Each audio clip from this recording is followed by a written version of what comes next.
Bom dia a todos, bom dia a todas. Bom dia, senador Paulo Paim. Bom dia, Zé Calixto, aqui, nosso presidente. Eu, em nome do Ministério da Previdência Social, gostaríamos de saudar todos os companheiros da nova central sindical, dizer que a participação das centrais sindicais junto à Previdência Social tem sido um mote de avanço em diversas áreas, né? Agora nós estamos trabalhando a regulamentação da Lei Brasileira de Inclusão, no que diz respeito à Previdência, um avanço importantíssimo, né? As centrais estão participando dessa discussão. Tivemos uma apresentação na Organização das Nações Unidas, na semana passada, do relatório brasileiro de implementação da Convenção Internacional de Direito das Pessoas com Deficiência. Então, nós estamos trabalhando muito intensamente na inclusão dos trabalhadores com deficiência. Tá? Esse é um ponto que eu gostaria de destacar. A Previdência Social está muito sensibilizada com esse tema, né? A participação de todos os senhores e as senhoras tem sido fundamental para a gente reconhecer e tornar o trabalho brasileiro, o trabalho aqui no nosso país, como sendo inclusivo, como parte, né, da vida de todos os trabalhadores e trabalhadoras.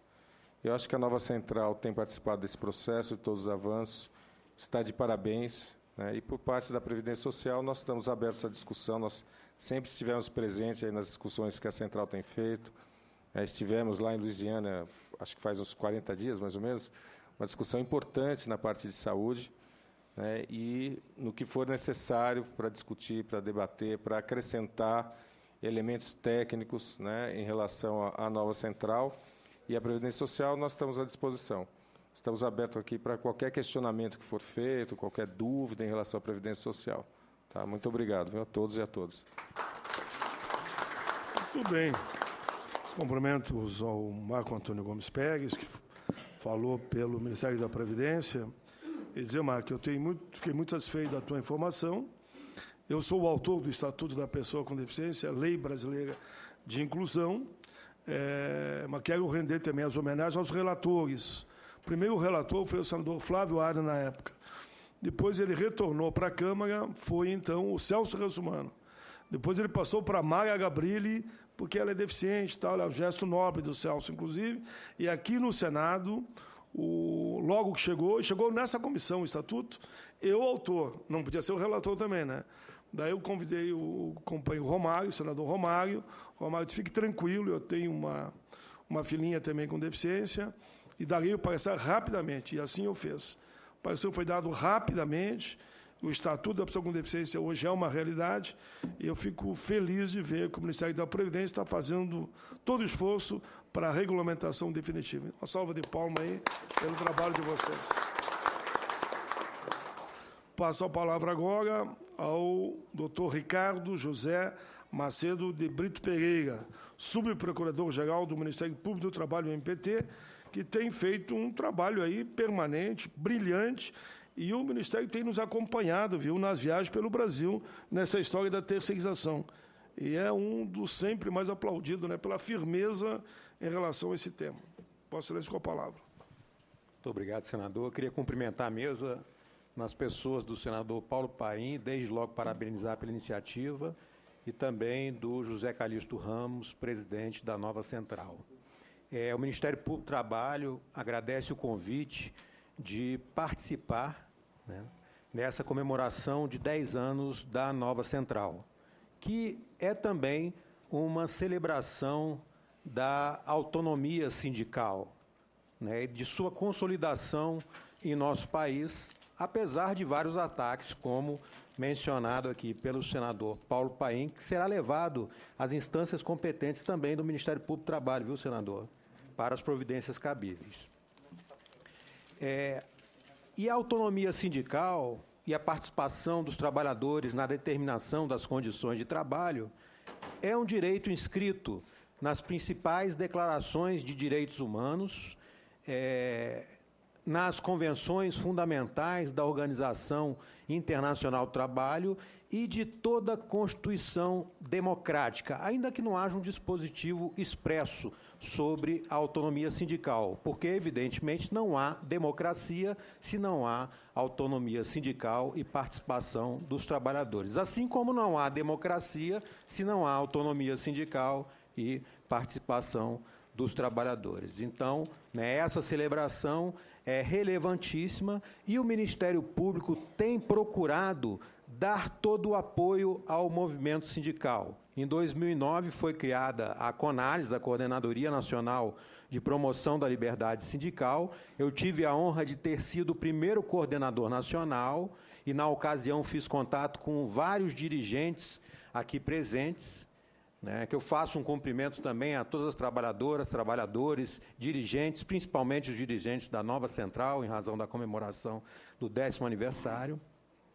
Isso porque o Ministério Público, após um amplo debate, verificou que o fortalecimento dos sindicatos em nosso país é o fortalecimento do Ministério Público do Trabalho e é o fortalecimento de toda a sociedade. Então, nós precisamos intensificar essa parceria para que os trabalhadores brasileiros tenham condições de vida como determina a Constituição, condições de vida e de trabalho. E uma advertência feita pelo senador Paulo Paim, extremamente relevante, é a ameaça vinda com as diversas investidas para liberar a terceirização em nosso país.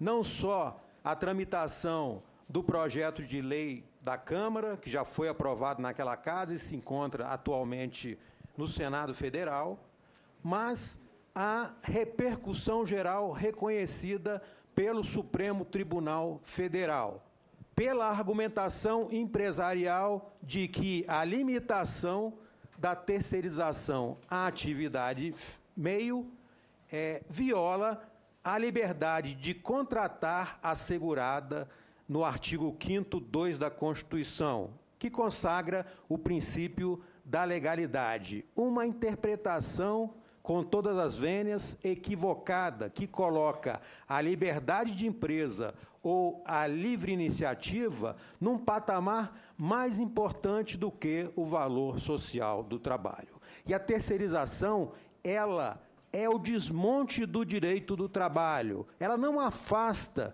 o direito do trabalho, mas o fragiliza de forma muito radical, de forma muito perigosa. Ela dá a impressão de que o direito do trabalho está sendo cumprido, quando, na verdade, ele está sendo desvirtuado. E um dos problemas mais graves da terceirização é que ela desmobiliza, ela divide. É um ataque direto à organização dos trabalhadores e nas suas reivindicações para a melhoria das condições de trabalho. Sempre que é possível, eu tenho dito, obrigado, para os empresários que, em lugar de atacar os sindicatos dos trabalhadores, eles têm que fortalecer os interlocutores, porque reclamam tanto da rigidez do direito do trabalho, mas jogam no lixo, depreciam o instrumento mais importante contra a rigidez, que é justamente a negociação coletiva. Então, os empresários querem levar vantagem, mas não querem negociar, não querem fortalecer os sindicatos dos trabalhadores. E esse momento, no Supremo Tribunal Federal, é importantíssimo, porque o Supremo tem que se posicionar pela inconstitucionalidade da liberação da terceirização. Ainda que o Congresso Nacional aprove a liberação da terceirização em qualquer atividade empresarial, o Supremo terá que indicar para a sociedade brasileira que essa liberação é inconstitucional,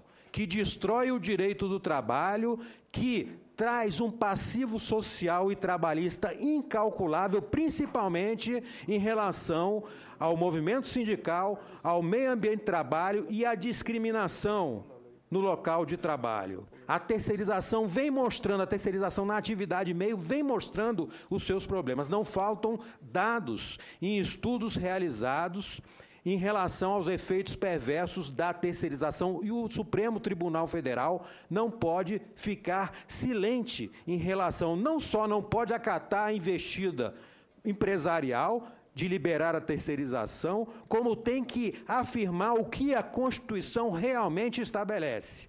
E nesse ponto, senador, é importante que o Supremo Tribunal Federal leve em conta a metodologia para a resolução de conflitos trabalhistas preconizada pela Organização Internacional do Trabalho. Não é possível decidir o futuro do país, decidir uma questão relevante como esta, sem ouvir os trabalhadores.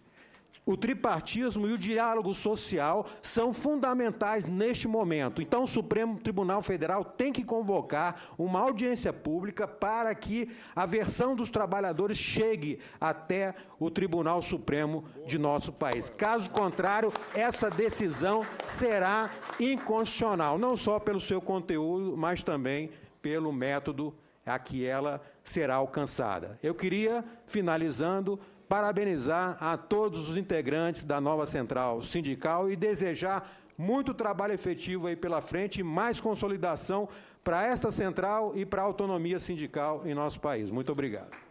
Muito bem, doutor Ricardo José Macedo Brito de Pereira, pela sua sugestão, me permita, procurador, porque no debate das cotas também, do Estatuto de Igualdade Racial, aí o presidente, na época, o relator da matéria na época, se não me engano, o Ricardo Lucas, como é que chama? O sobrenome dele é presidente do Supremo Tribunal, é o Ricardo Lewandowski, exatamente. O que ele fez? Ele chamou uma audiência pública, negócio do Estatuto, a questão do Estatuto e das cotas, e me chamou, que é o autor do Estatuto e relator das cotas. E eu fui lá defender. E foi, não vou lembrar o nome, porque não é esse o motivo, e foi um senador da época que era promotor, defendeu o contrário. E ele teve a infelicidade de dizer que a mulher negra gostava de ser violentada e estuprada, na época da escravidão. E daí eu, na minha fala, me obriguei a dizer, se alguém em sã consciência aqui presente gostaria de ver sua mãe, sua filha, ser simplesmente violentada pelo seu patrão. Ganhamos por 10-0 no fim a aprovação do Estatuto, que é constitucional e tem minhas cotas. Por isso que a sua proposta é muito importante, porque é preciso que eles ouçam o outro lado. O que significa a terceirização? Tem um depoimento que me surpreendeu, e foi num desses estados que eu fui, que estava um representante da Federação dos Bancários, ou da Confederação, não importa. Ele disse que estiveram num congresso no México, onde o sindicato lá provou e mostrou que esse banco no México tinha 32 mil trabalhadores. Quando a terceirização foi assegurada a todos, infelizmente, desrespeitando a atividade fim, foram demitidos 30 mil e foram recontratados como terceirizados com salário menor. É para isso que nós caminhamos. É para isso que nós caminhamos. Mas me permita ainda, aproveitando esse momento, senhor procurador, que nós temos uma coisinha mal resolvida entre nós, o Ministério Público do Trabalho.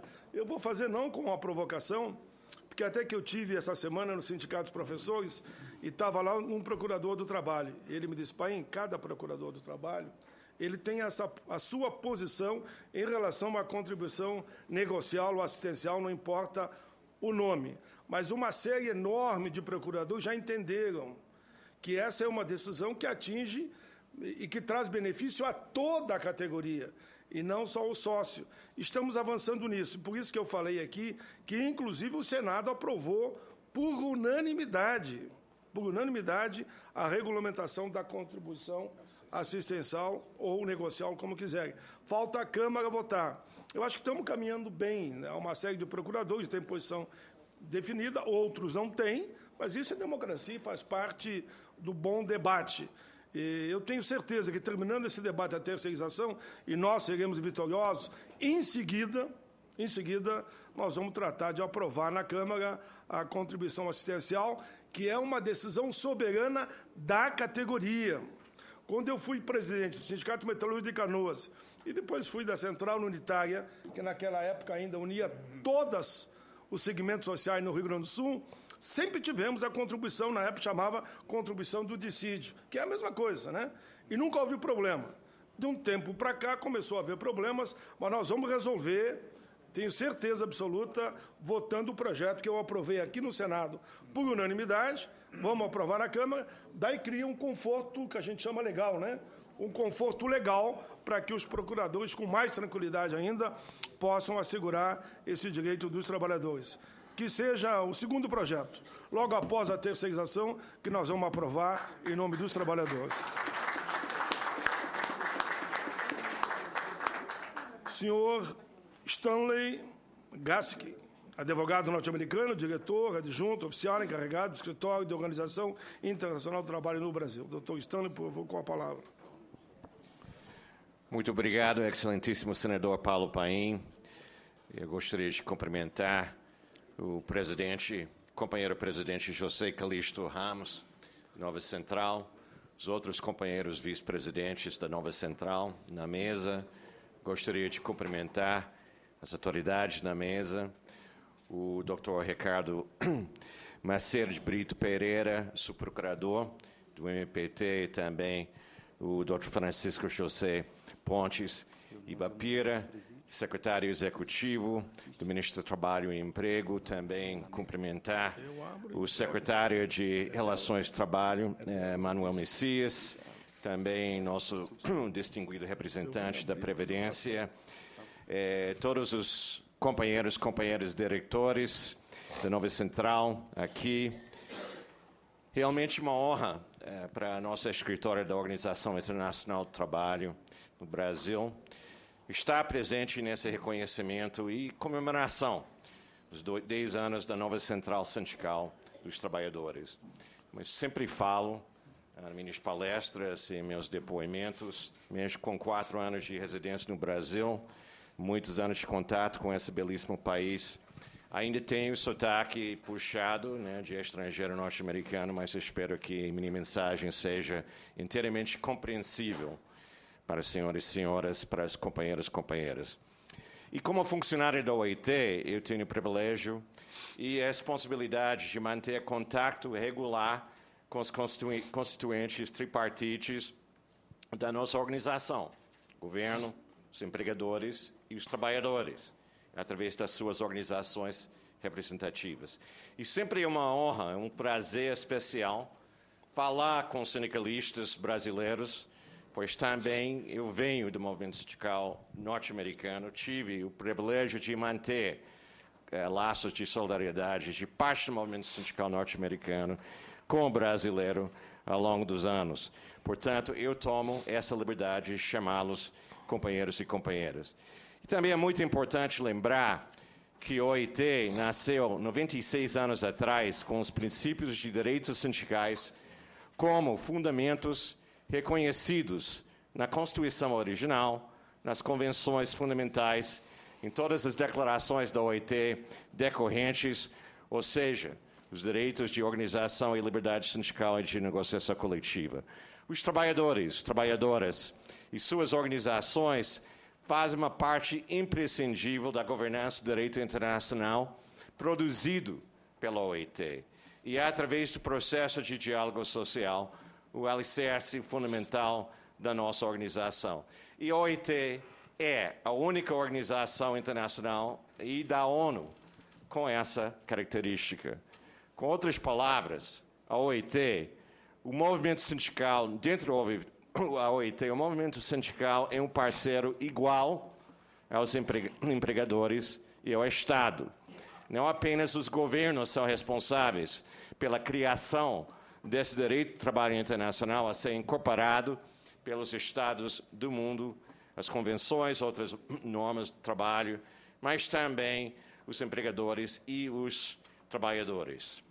Também, nos meus últimos 4 anos com a OIT no Brasil, tenho o privilégio de ter colaborado diretamente com a Nova Central, o privilégio de ter acompanhado, às vezes, aconselhado a utilização direta do sistema normativo da OIT pela Nova Central e suas organizações afiliadas, inclusive no combate às práticas antissindicais proibidas pela Convenção 98 e é uma convenção ratificada pelo Brasil no ano 52.